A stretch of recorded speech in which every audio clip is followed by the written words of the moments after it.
Je ne peux avoir ce que je veux? Réponse: non. Question: tu l'as déjà dit, au tout début de notre dialogue, mais je ne comprends toujours pas. Je croyais que tu m'avais dit que je pouvais avoir tout ce que je voulais. Tu vivras le résultat de tes pensées, de tes croyances et tout ça. Réponse: les deux affirmations ne sont pas contradictoires. Question: ah non, elles me semblent contradictoires à moi.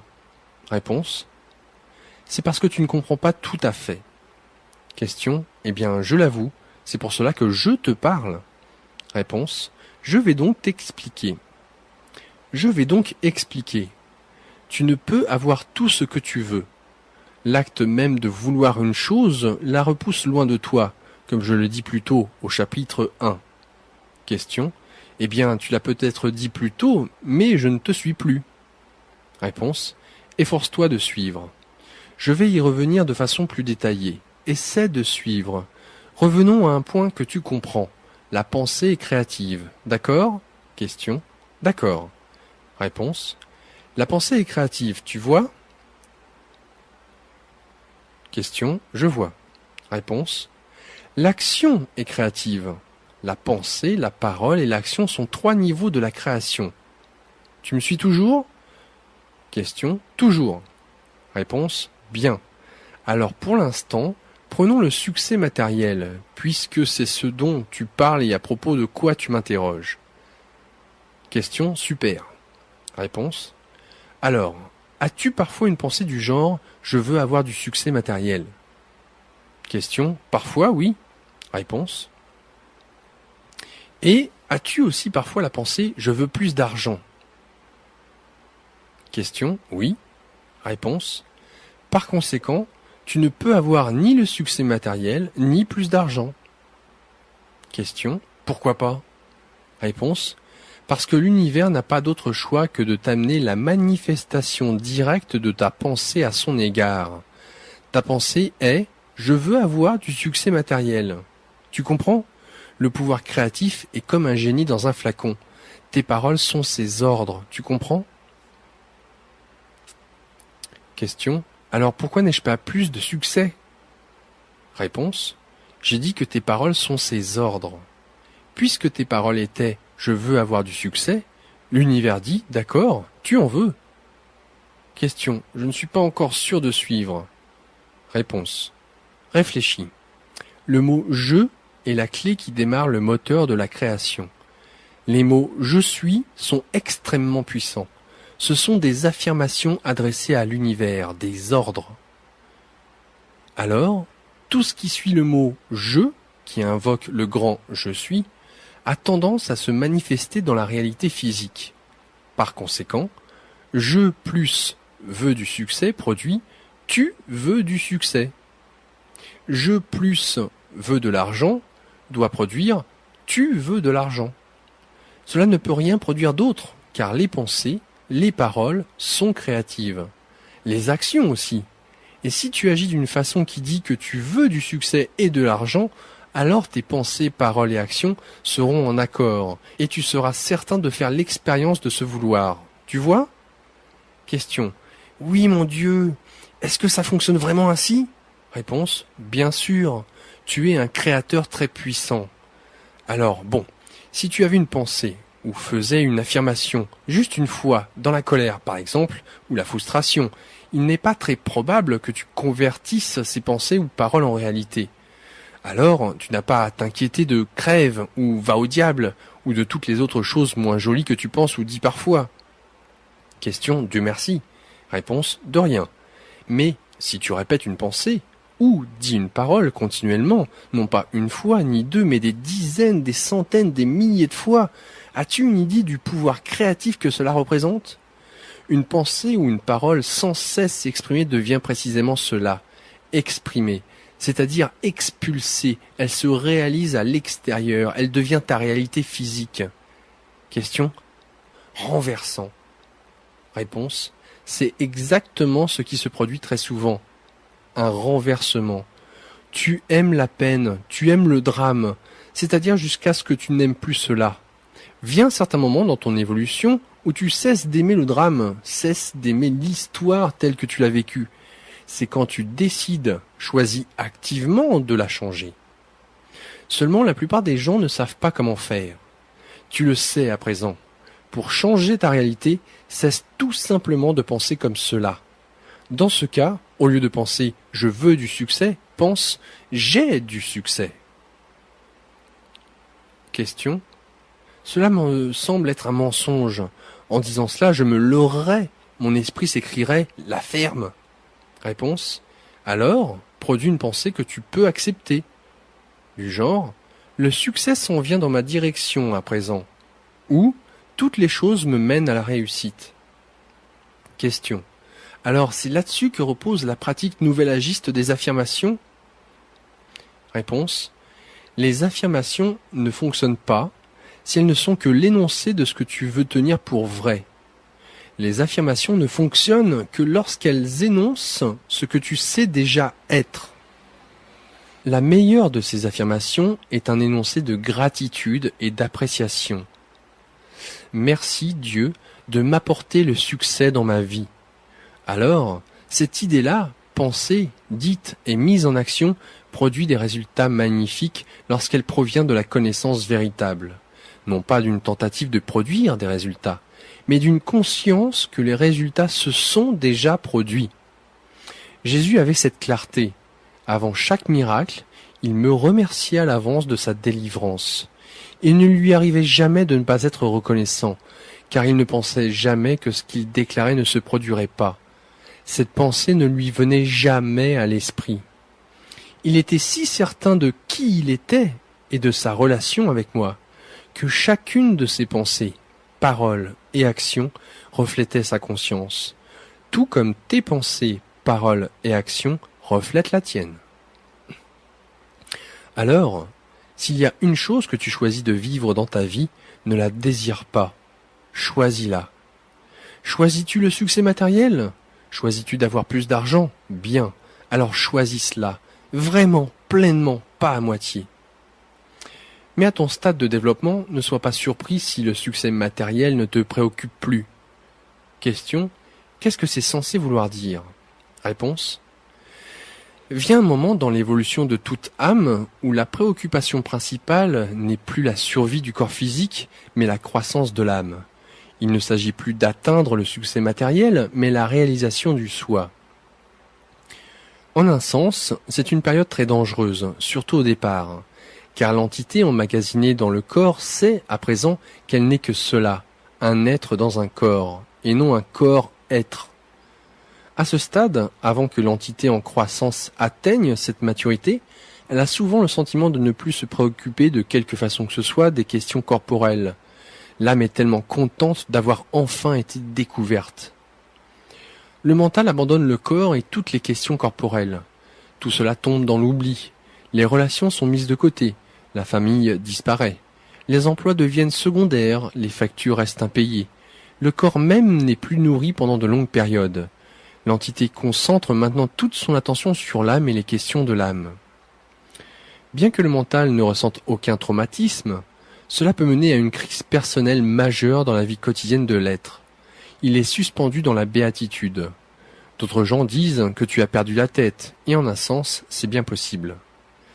La découverte de cette vérité, à savoir que la vie n'a rien à voir avec le corps, peut provoquer un déséquilibre dans l'autre sens. Tandis qu'au départ l'entité agissait comme si le corps était tout, elle agit à présent comme si le corps n'avait aucune espèce d'importance. Bien sûr, ce n'est pas vrai, comme cela rappelle bientôt, et parfois douloureusement l'entité. Tu es un être en 3 parties, composé du corps, du mental et de l'âme. Tu seras toujours un être en 3 parties. Et pas seulement pendant ton séjour sur Terre. Il y en a qui font l'hypothèse qu'à la mort, on abandonne le corps et le mental. On n'abandonne pas le corps et le mental. Le corps change de forme. Il quitte sa partie la plus dense, mais retient toujours son enveloppe extérieure. Le mental, à ne pas confondre avec le cerveau, te suit aussi. Il se joint à l'âme et au corps pour former une seule masse d'énergie à 3 dimensions ou facettes. Si tu choisis de retourner dans le monde de l'expérimentation que tu appelles la vie sur Terre, ton être divin séparera à nouveau ces dimensions véritables en ce que tu appelles corps, mental et âme. En vérité, tu n'es qu'une seule énergie, mais avec 3 caractéristiques distinctes. Lorsque tu entreprends d'habiter un nouveau corps physique, ici sur Terre, ton corps éthérique, comme l'ont appelé certains d'entre vous, abaisse ses vibrations, ralentit d'une vibration si rapide qu'on ne peut même pas la voir, à une vitesse qui produit de la masse et de la matière.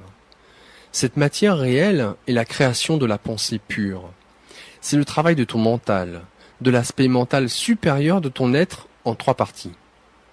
Cette matière est la coagulation d'un million de milliards de trillions d'unités d'énergie différentes en une seule masse énorme, contrôlable par le mental. Tu es un maître mental. Lorsque ces minuscules unités d'énergie ont fini de dépenser leurs énergies, elles sont rejetées par le corps et le mental en créent de nouvelles.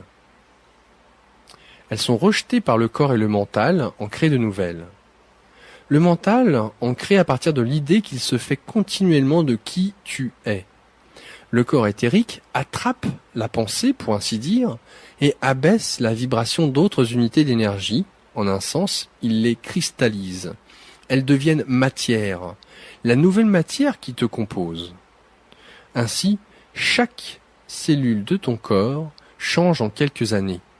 Tu n'es littéralement pas la même personne qu'il y a quelques années. Si tu entretiens des pensées de maladie, ou de colère, de haine et de négativité continuelle, ton corps traduira ces pensées sous forme physique. Les gens verront cette forme négative et malade et diront « qu'est-ce qu'il y a ?» Ils ne sauront pas à quel point leur question est appropriée. L'âme observe tout le drame qui se joue, année après année, mois après mois, jour après jour, instant après instant, et entretient toujours la vérité à ton égard.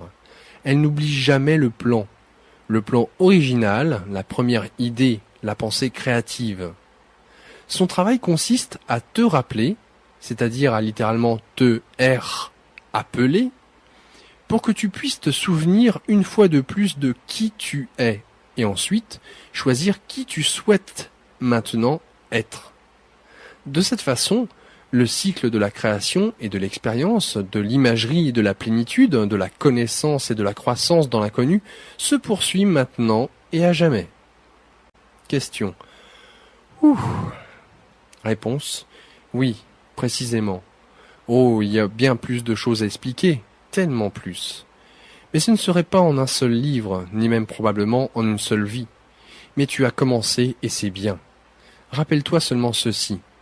Comme l'a dit votre grand maître William Shakespeare, il y a plus de choses au ciel et sur la terre, Horatio, que n'en ont rêvé tes philosophes. Question. Puis-je te poser quelques questions à ce propos? Par exemple, lorsque tu dis que le mental me suit après la mort, est-ce que ça veut dire que ma personnalité me suit? Est-ce que je saurai dans l'au-delà qui j'étais? Réponse. Oui. Et qui tu as jamais été? Tout cela te sera révélé, car alors, il te sera utile de le savoir. À présent, en cet instant, ce ne le serait pas. Question. Et en ce qui concerne cette vie-ci, y aura-t-il une comptabilité, un examen des comptes? Réponse. Dans ce que tu appelles l'au-delà, il n'y a aucun jugement. On ne te laissera même pas te juger toi-même. Étant donné que tu as tendance à te juger impitoyablement dans cette vie-ci, tu te donnerais sûrement une note lamentable. Non. Il n'y a aucune comptabilité. Personne qui pointe les pouces vers le haut ou vers le bas. Seuls les humains jugent, et parce que tu le fais, tu prends pour acquis que je le fais aussi, mais ce n'est pas le cas. Et c'est une grande vérité que tu ne peux accepter. Néanmoins, même s'il n'y a aucun jugement dans l'après-vie, tu auras l'occasion de voir tout ce que tu as pensé, dit et fait ici, et de décider si c'est ce que tu choisirais à nouveau en te fondant sur qui tu dis être et qui tu veux être. Question. Il y a une tradition mystique orientale autour d'une doctrine appelée Kamaloka. Selon cet enseignement, au moment de la mort, chaque personne reçoit l'occasion de revivre chaque pensée jamais entretenue, chaque parole jamais prononcée, chaque action jamais entreprise. Non de notre point de vue, mais du point de vue de toute autre personne affectée. Autrement dit, nous avons déjà fait l'expérience de ce que nous ressentions en pensant, en disant et en faisant ce que nous avons fait, et à ce moment-là, on nous donne l'expérience de sentir ce que l'autre personne a ressenti en chacun de ces instants.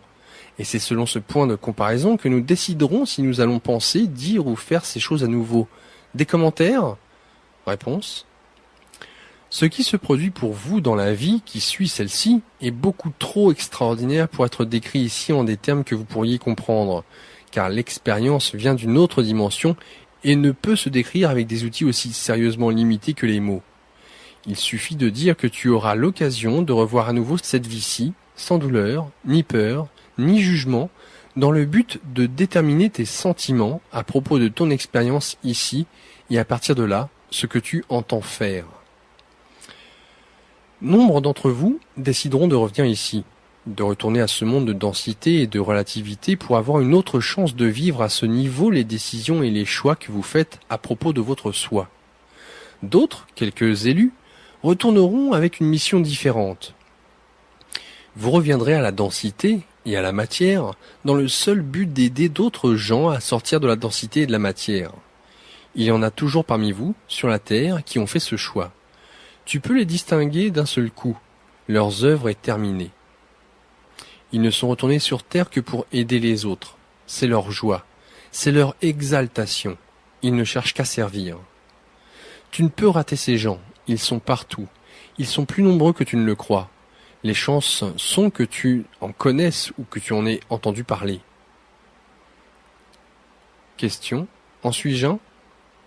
Réponse. Non. Puisque tu le demandes, tu sais que tu n'en es pas un. Une telle personne ne pose de questions à personne. Il n'y a rien à demander. Toi, mon fils, en cette vie, tu es un messager, un avant-coureur, un porteur de nouvelles, un chercheur qui dit souvent la vérité. C'est suffisant pour une seule vie. Réjouis-toi. Question. Oh, je me réjouis, mais je pourrais toujours espérer davantage. Réponse. Oui, et tu le feras. Tu espéreras toujours davantage, c'est dans ta nature. C'est dans la nature divine que de toujours chercher à être davantage. Alors cherche, oui, cherche, par tous les moyens. Je veux maintenant répondre, une fois pour toutes, à la question par laquelle tu as entamé ce segment de notre conversation continue. Vas-y, fais ce que tu aimes vraiment. Ne fais rien d'autre. Tu as si peu de temps. Comment peux-tu songer à gaspiller un seul instant à faire pour vivre quelque chose que tu n'aimes pas? Quel est ce genre de vie? Ce n'est pas une vie, c'est la mort. Si tu dis « mais d'autres gens dépendent de moi, des petites bouches à nourrir, une conjointe qui s'occupe de moi », je répondrai « si tu insistes pour que ta vie corresponde à ce que fait ton corps, tu ne comprends pas pourquoi tu es venu. Au moins, fais quelque chose qui te plaît, qui parle de qui tu es. Au moins, tu pourras rester à l'écart du ressentiment et de la colère envers ceux qui, selon toi, t'éloignent de ta joie. Il ne faut pas sous-estimer ce que fait ton corps. C'est important, mais pas comme tu le crois. Les actions du corps étaient censées être des reflets d'un état d'être et non des tentatives en vue d'atteindre un état d'être. Dans l'ordre véritable des choses, on ne fait pas quelque chose afin d'être heureux. On est heureux, et par conséquent, on fait quelque chose. On ne fait pas quelque chose afin d'être compatissant. On est compatissant et par conséquent, on agit d'une certaine manière. Chez une personne à la conscience élevée, la décision de l'âme précède l'action du corps. Seule une personne inconsciente tente de produire un état d'âme à travers ce que le corps est en train de faire. C'est ce qu'on entend par l'affirmation « ta vie n'est pas ce que ton corps est en train de faire ». Oui. Il est vrai que ce que ton corps est en train de faire est un reflet de ta vie. Voilà une autre dichotomie divine. Mais si tu ne comprends rien d'autre, sache au moins ceci. Tu as droit à la joie, enfant ou pas, conjointe ou pas. Cherche-la, trouve-la, et tu auras une famille joyeuse, peu importe combien d'argent tu gagnes. Et s'ils ne sont pas joyeux, et qu'ils se lèvent et s'en vont, libère-les avec amour, afin qu'ils cherchent leur joie. Si d'un autre côté, tu as évolué au point où les choses du corps ne sont d'aucune préoccupation à tes yeux, alors tu seras encore plus libre de chercher ta joie, sur la terre comme au ciel. Dieu dit qu'il est bien d'être heureux, oui, même heureux au travail.